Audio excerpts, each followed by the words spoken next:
Welcome back sa ating channel. Naging mainit nga na usapin di umano sa mundo ng social media.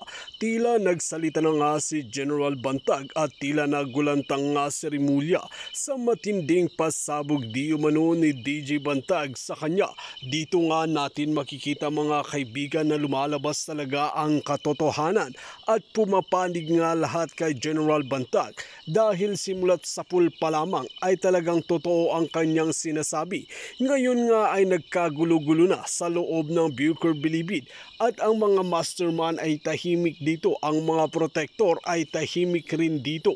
Kaya naman itong si Katapang at si Rimulya na ito ay dapat imbestigahan. Pati na rin itong si Abalos, kung makikita natin ngayon ay tahimik nga sila sa issue sa Bucor Bilibid dahil ang katotohanan ay ayaw nilang tanggapin dahil sangkot nga di umano sila sa kalokohan na nangyayari dito dahil mabibisto lang ito kung bubulaklatin pa ni Rimulya ang kaso ng Bucor. Kaya naman ngayon pinipilit na naman na tinatapos at talagang pinapawalang bahala ang Bucor na ito. Ngunit hindi nga pinalagpas di umano ni General Bantag ang pagkakataon na ito at nagsalita na rin sa wakas. Dito natin makikita na nagmulat nga raw ang mata ng matataas na opisyales at mga kongrehista sa nangyari sa Bucor. Kaya naman malaking pasasalamat di umano ni DJ Bantag kay Kataroha na kung hindi dahil sa kanya ay hindi maisisiwalat ang mga kalokohan na nangyayari sa loob ng Bucor Bilibid. Well mga kaibigan, para nga sa karagdagang impormasyon, panoorin nga natin ang buong video. At kung bago ka pa lamang sa aking channel, huwag kalimutan i-click ang subscribe button at notification bell para lagi kang updated sa ating mga bagong video. At para sa sulit viewers natin dyan, maraming salamat sa walang sawang pagsuporta ng ating Pangulo ay isang taon na. Ang dami na pong nangyayari sa bayan, mga kaibigan. Hanggang ngayon, wala pa rin tayo naririnig. Ibang klase na po talaga, guys. Ilang less po na po ang nagkamali. Ilang less po na po ang tinanggal, mga kaibigan. May tinanggal sa Bucor. May tinanggal sa PNP. Wala pa rin tayo naririnig, mga kaibigan. Ibang klase na talaga to. So, happy Thursday po sa ating lahat, no? At of course, babati muna tayo ha. Pasensya na kayo mga kaibigan ha. Uunahin na natin to. Kasi total, Thursday naman ngayon eh. Medyo, no, uunahin na natin itong mga suki natin. No? Babatiin po natin ha. Stay put lang po kayo dyan. Okay? Ito na po no, si Victoria Galvez. Ayan, good evening Sir Foodinet. Tam Sakdan, Epifania Humiwat, Teresita Lim, Lichen, Susan Aveles. Hello, Susan Aveles. Ayan. Cora Takahashi, Rolando Betito, Naomi Paloma, Nena Esteban, Russian, Eddie Miguel, Maria Corazon Reyes. This is my life. Hello, Sir Foodie. Ayan. At si Pinky andito din. Si Arlen Lopez andito din. Ayan. Si Luisa Shimizu. Imelda Aquino. Vitz Batero. Jenny. Shoutout Sir Foodie at sa lahat ng mga katim Bantag. Ayan. Arlen Lopez. Sino pa? Yolida Pakinggan. Chrissy Brooks. Hello, Chrissy Brooks. Jenny Munda. Mega Love shoutout. Kabsat. Ayan, no?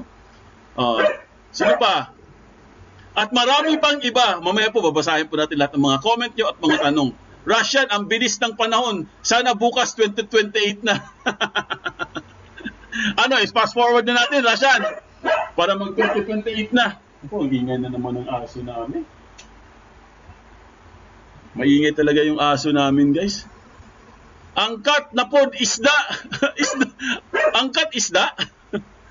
Joshua Bongat. Monday ay holiday ulit ngayon. Next week, Monday ay holiday ulit Foodinet. Monday ba holiday, guys? Monday, holiday? Anong meron? Good evening, Sir Foodinet. Likes and subscribe, Dan. Patricia Perez. Ayan. Shinex Don, hello! Dan like na, Sir Foodie. Maraming salamat, ha. Ayan.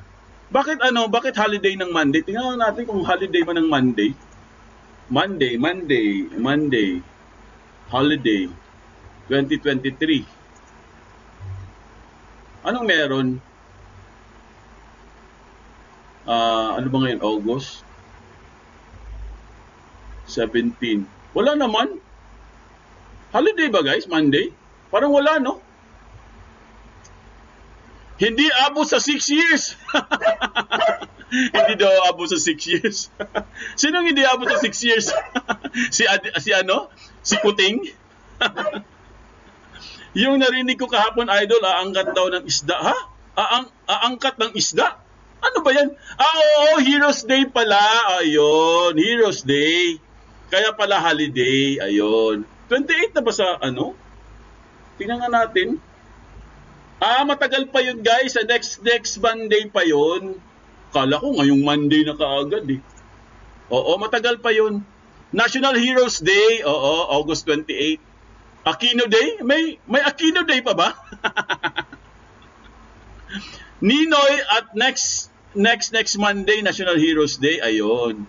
Ninoy Aquino Day. Akala ko wala nang Ninoy Aquino Day eh. Meron pa ba? Akala ko wala na eh. Grabe naman to si Foodinet. Alright mga kaibigan, no? Ito mag-aano lang tayo, no? Mag-disclaimer lang tayo mga kaibigan, no? Ito pong video na to guys, okay? Ito, alam ko marami na po nakakapanood nito, no?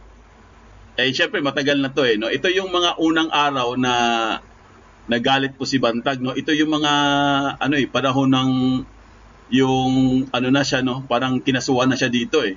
Unti-unti na siyang kinakasuhan dito, guys eh. Alright, kaya po natin inuulit to, no? Kaya natin uulitin itong video na to mga kaibigan. Dahil mukhang nakakalimutan na po eh. Marami na po nakakalimot mga kaibigan kung sino ba talaga dapat ang kakasuhan dito. Kasi unang-una mga kaibigan, di ba sinabi ko nga sa inyo, 160 ang persons of interest. Pero si Bantag lang po ang bukod tangi na kinasuhan dito. Ang dami ba? 160 tapos isang tao lang kakasuhan? 'Di ba? Meron pang mga lumalabas na pangalan ng mga general eh. I mean, hindi naman lumabas ang pangalan. Meron lang lumabas na may 2 general na involved. Pero hindi po nila pinangalanan, 'di ba? Pero si Bantag lang po talaga ang kinasuhan dito mga kaibigan. Teka lang yung aso namin nangingay. Sa susunod talaga yung ilalabas ko na yung aso namin. Sobrang ingay na eh. Nadidistract na naman ako eh. Sabi naman ni Magda Tabilon, Sir Foodie, sana yung mga pagbati mo ay sa huli na lang kasi ubos na oras at load na rin. Hindi.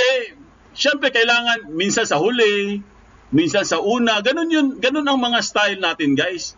Minsan bumabati tayo sa huli. Minsan naman bumabati tayo sa una. O ganun yun. Hindi naman palaging sa huli. 'Di ba? Pero 'di ba sinasabi ko naman sa inyo, babati muna tayo minsan naman sinasabi ko sa inyo, hindi muna tayo babati ngayon Tuloy-tuloy tayo ngayon kasi ang haba po ng topic natin. Ganun 'yun, no? Magda Tabilon. Ganun ang style namin dito. Ngayon kaya syempre kailangan din natin bumati sa ating mga suki, mga suki natin ng mga viewers. Siyempre, nagpapasalamat kami sa inyo, guys. Ganun yun, pasensya na kayo. Ganun talaga eh. Ganun talaga ang kalakaran dito. Kailangan natin bumati. Kasi nga, live to guys eh. Iba kasi ang live. Pero pag hindi live, kung gusto nyo na wala pong bumabati sa inyo, manood kayo ng hindi live. Yung manood kayo ng content, video. Yun, pwede yun. Walang live yun, tuloy-tuloy yun. Mga nasa 15 minutes lang yun, 10 to 15 minutes. Pero pag live kasi guys, syempre para tayo nag-uusap, no? Para tayo nagkikwentuhan. Ganun yun pag live, Pasensya na kayo, Sir Foodie, watching always from Riyadh, Kingdom of Saudi Arabia. Ayan. Di ba? Si Cecilia Andoy. Nakikijoin lang ang aso, idol. Galing talaga ng aso namin, nakikijoin din. So, ito po mga kaibigan, no?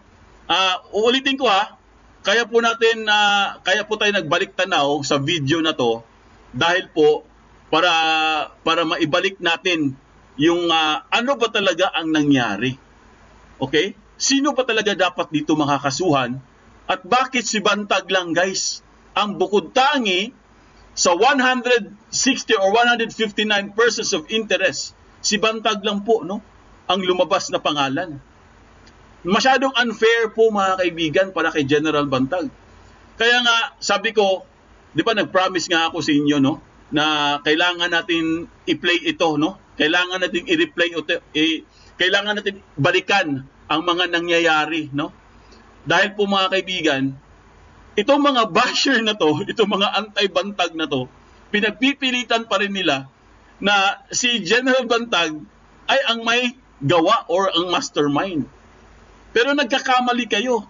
Dito sa video na to, sana manood kayo. Matututo kayo dito at malalaman nyo ang buong katotohanan. Alright, i-play na po natin. Ready na ba kayo? Ayan ready na ba kayo guys? Si Boying lakas loob dahil di siya tanggal ni Marcos. Ayan, Joy Barbosa, ayan. Good evening. Chrissy Brooks, Jenny Munda, mega love shoutout Sisi. Play mo na. Ito na, i-play na nga natin eh. I-play na natin guys, i-play na natin.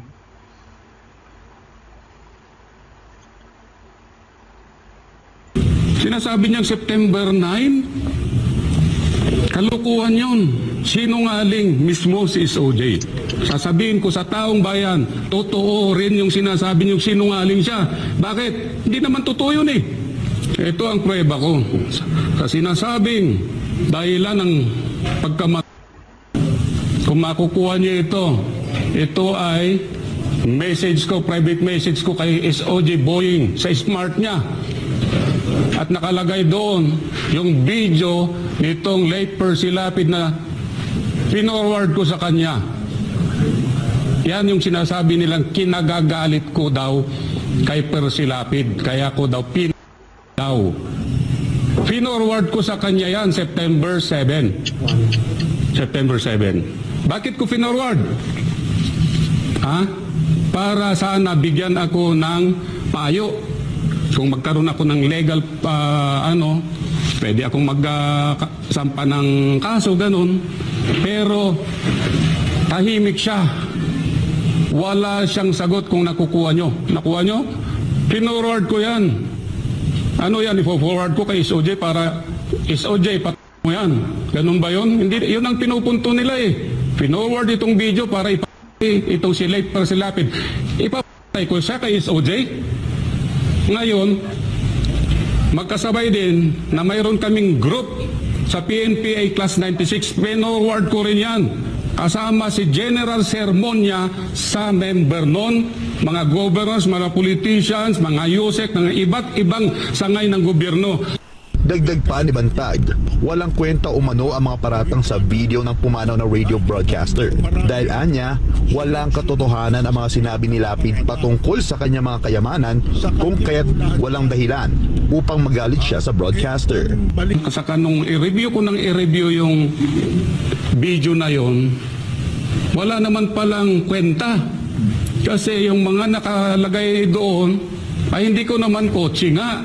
Yung iba kotse ko. Bucor, general naman ako.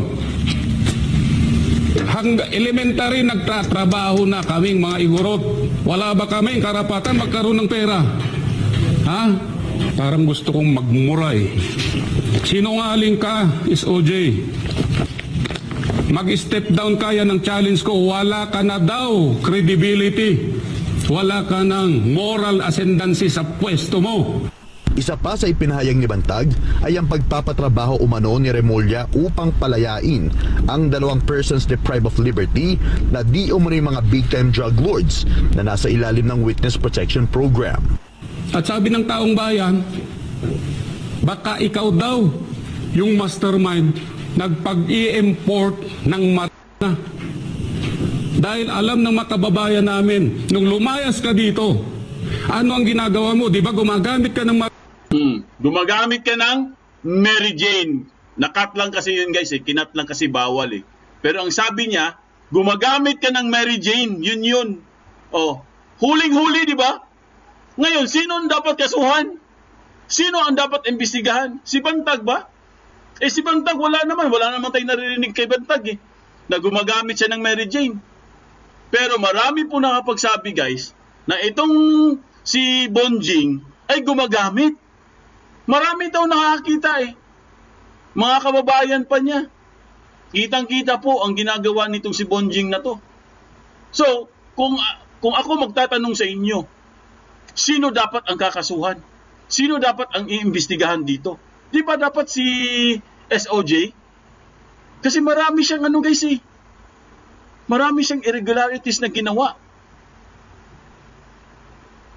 Pero bakit si Bantag lang? Si Bantag lang ang bukod tanging nakasuhan dito. Ilan ang persons of interest? Ang dami. Kahit man lang kumuha sila ng at least 10 mga persons of interest para malaman din natin kung sino yung mga yan. Wala Isa lang ang kinuha nila. Isa lang ang kinasuhan nila. Kundi si General Bantag. Kaya po nagkakaganyan yan.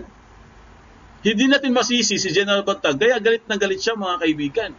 Kaya lahat ng mga nalalaman niya patungkol po kay SOJ, ibinulgar niya. Masisisi mo ba siya? Hindi. Dahil grabe yung ginawa sa kanya guys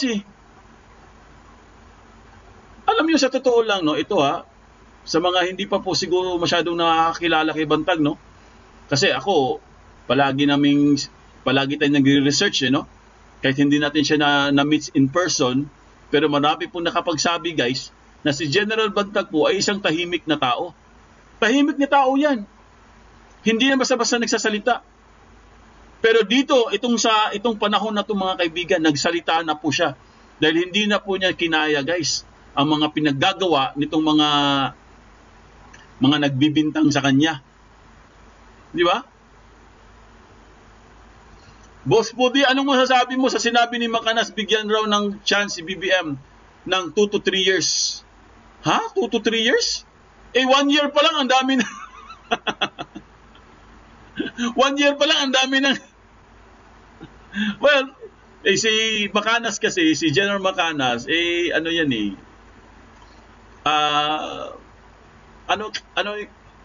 Marcos din yan si General Macanas. So, opinion niya yun, 2 to 3 years. Blessed evening for Mega Love Shoutout Maria Salvador. Ayan, good evening Susan Aveles. Mega Love Shoutout Imelda Aquino. Ayan. Tuloy-tuloy po tayo guys, Bakit hindi pa tinanggal si Katapang at si Remulla? Bakit nandyan pa sila?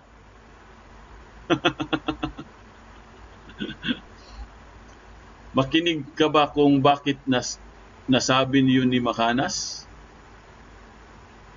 SOJ, Boeing Remulla. Kaya challenge daw, bumabak ka na. Kasi ako rin, target ninyo, ng grupo mo, Bucor, para kontrolin nyo yung drug lords doon. Bakit?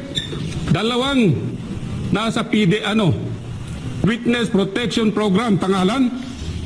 Si PDL, Igelberto Durano. Saka si PDL Nonilo Arile, pinapaayos mo para i-release.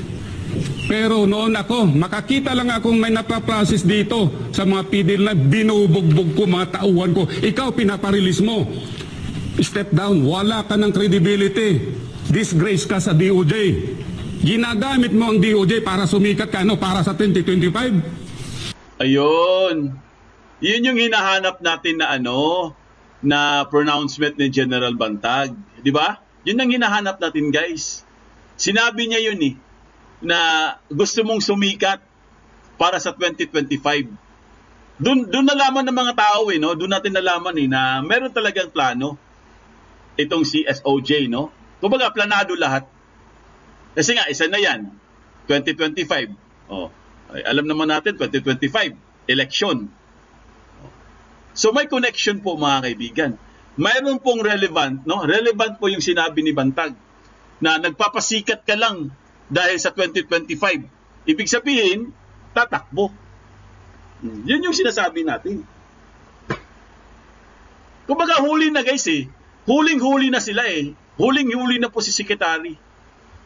Alam na natin kahit baliktarin pa natin ang mundo, alam na natin na plano talaga nila mawala si Bantag sa Bucor. Kasi nga, tinik siya guys Si Bantag is a threat, Threat siya sa mga plano nila. Kumbaga, sa Tagalog pa, hadlang po itong si Bantag sa mga plano nila. Kasi gusto talaga nilang makuha ang Bucor guys Kaya kailangan ang papalit kay Bantag sa Bucor, yung hindi maigpit, no? Yung parang tatawa-tawa lang, yung parang tahimik lang, walang 'di ba? Yun ang gusto nila, yung uto-uto lang, no? Kayang-kayang utuhin. Si Bantag hindi nila kayang utuhin 'yan eh. Di ba sabi pa nga niya, nambubugbog nga siya. Pag hindi ka nakinig, bubugbugin ka talaga ni Bantag. Kaya po, ang mga preso, disiplinado. Kawawa naman ng DOJ, Mr. Secretary. Yan ang sinasabi ng taong bayan. Kalukuhan lahat ng ginagawa nyo. Dagdag pa ni Bantag, noong pamang Agosto ay ipinaalam na niya na magkaroon ng formal na resignation sa kanyang pwesto dahil sa mga naririnig niya na papalitan siya ng ngayon kasalukuyang OIC ng Bucor na si Gregorio Pio Katapang Jr. Sabi ka nang hindi maganda. Gusto nila kung palitan nitong Katapang way back August. Alam na pala niya yan. Binibigyan ko siya sana ng resignation ko. Ayaw naman niya. Alam ng tao yan kung anong ginagawa nyo. Kinokondisyon nyo ang isip ng tao para ituro ako. Gawain ba yan ng Secretary of Justice? Patungkol Di ba? Sapul, si Secretary of Justice. Gawain ba yan ng Secretary of Justice? Sapul.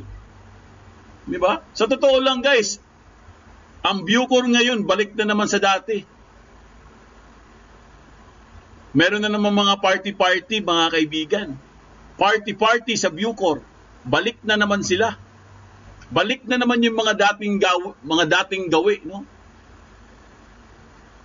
Kaya dapat talaga, after ng hearing, dapat ang ginawa ng Kongreso, in-inspection kaagad nila, no? Kasi pag hindi nila in-inspection yan, wala lilinisin lang nila yan. Kasi nga, kunwari may ocular inspection, saka pala nila lilinisin. Pag nawala na yung mga inspection, no, mga congressman or mga senador siguro, pag nawala na sila, balik na naman uli. Kasi naalala nyo, pumunta yung mga senador doon, wala na yung mga billiard table, wala na. Wala na yung mga yung mga karaoke, wala Tinanggal daw yun guys So pagdating nila doon, wala silang nadatnan. Malinis. Kasi syempre nilinis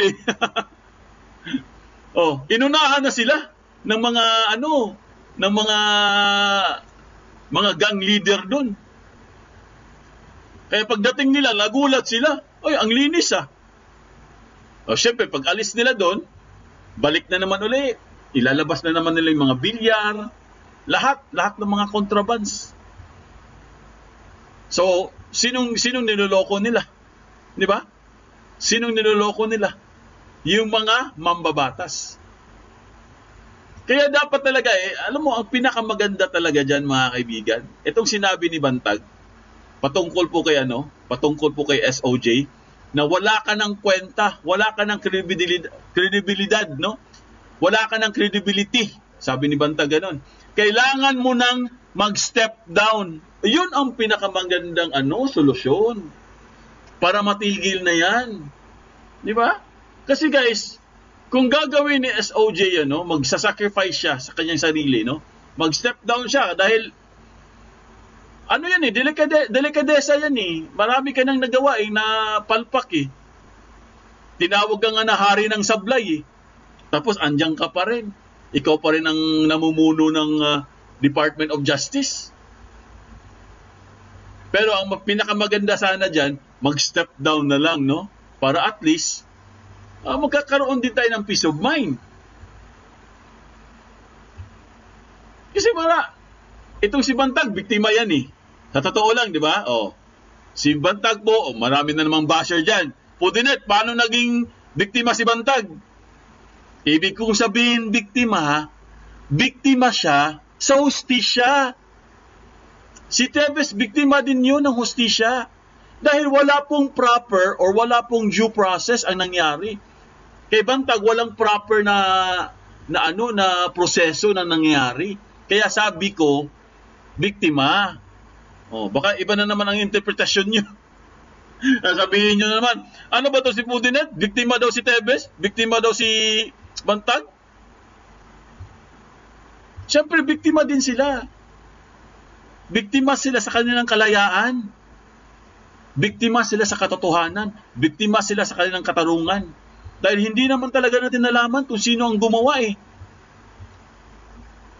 Lahat tayo guys, di ba? Nag-opinion lang tayo, nagre-reaction lang tayo. Kasi ang totoo, wala naman talagang nakakaalam eh. Sabi nga ni Atty. Panelo, hindi na natin malalaman dahil sa ginawa ni ng SOJ. Hindi na natin malalaman kung ano pa talagang totoo. Kasi sana nung umpisa pa lang hindi na nila inipit si Bantag, hindi na nila inipit si Tebes. Oh, baka natuloy yung kaso. Baka tuloy-tuloy yung investigasyon, tuloy-tuloy yung kaso. Baka nakuha na nila yung hustisya. Di ba? Kasi lang hindi naman nila ginawa. Ang ginawa nila, guilty agad. Naman sa kanyang naunang binitawang salita sa pagkontra sa gobyerno ay nilinaw ni Bantag na hindi siya kalaban ng gobyerno sapagkat ang tunay na kalaban ng gobyerno ay ang mga sindikato sa loob nito. I will take this opportunity rin na i-correct, itama ko yung nakaraan dahil out of frustration ko, sabi ko, lalaban ako sa gobyernong ito. Kalukuhan yun. Sino ba naman ako para lumaban sa gobyerno? Sabi ko nga, maliit ako, kakagat oo pero hindi sa gobyerno, sa mga sindikato. Bakit niya pinaprocess? Sabi ko nga yung dalawang nasa witness protection, ano ka protector ka ng mga drug lords, Secretary of Justice, Boying Remulla. Sinaprocess mo dalawang WPP para umalis. Yan, gusto mo pang paimbestiga na naman yung mga namatay sa COVID. Tapos nang usapan yun, gusto mo na naman ilabas yun. Tapos itong NBI na ginagamit mo ngayon, kayong mga ginagamit na tao sa NBI, huwag niyong sirain ang pangalan ng National Bureau of Investigation. Tayo, tao na mamatay. Pero ang NBI na pangalan, organization, matitira. Ang DOJ, matitira. Come and go ang sekretary. Huwag niyong gamitin na stepping stone yang DOJ para sa inyong sariling ambisyon. Kayo rin nasa NBI personnel. Huwag niyong gamitin ang NBI para gumanti sa akin dahil kayo galit sa akin. At ito sasabihin ko sa PNP, mga pulis, pinagtanggol ko lang kayo, kaya galit ang NBI sa akin. Ang NCRPO na gusto nilang kasuhan noon, pinagtanggol ko yan. Bakit? Walang katapusan na pag-dig up nila mga documents daw na wala naman kasi binigyan na namin, kulang pa. Walang katapusan. Nagalit ako. Pinagtanggol ko ang pulis. Ngayon parang pati pulis inaano na sa akin para, ewan ko, kalaban ko ba? Hindi naman Pero hindi alam ng pulis, pinagtanggol ko kayo. Alam ng mga nakarang chief PNP noon.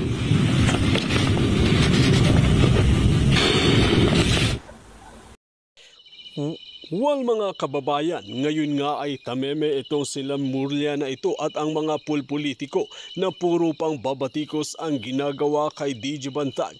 Mula nga nung mawala di umano si Percy Lapid ay talagang rineresbakan at pinapatunaya na si DJ Bantag nga daw di umano ang mastermind. Ngunit ngayon nga ay tila talagang napatunayan na inosente nga ito. Pati nga banat ni DJ Bantag na ang mga lespo noon ay talagang pinatino nito. Ngunit nung nawala siya sa loob ng Bucor Bilibid ay nanumbalik ang mga karumal-dumal na ginagawa ng mga lespo na ito. Well mga kaibigan, kung kayo ang tatanungin, ano ang inyong mga opinyon? Just comment below sa ating comment section at ating pag-uusapan.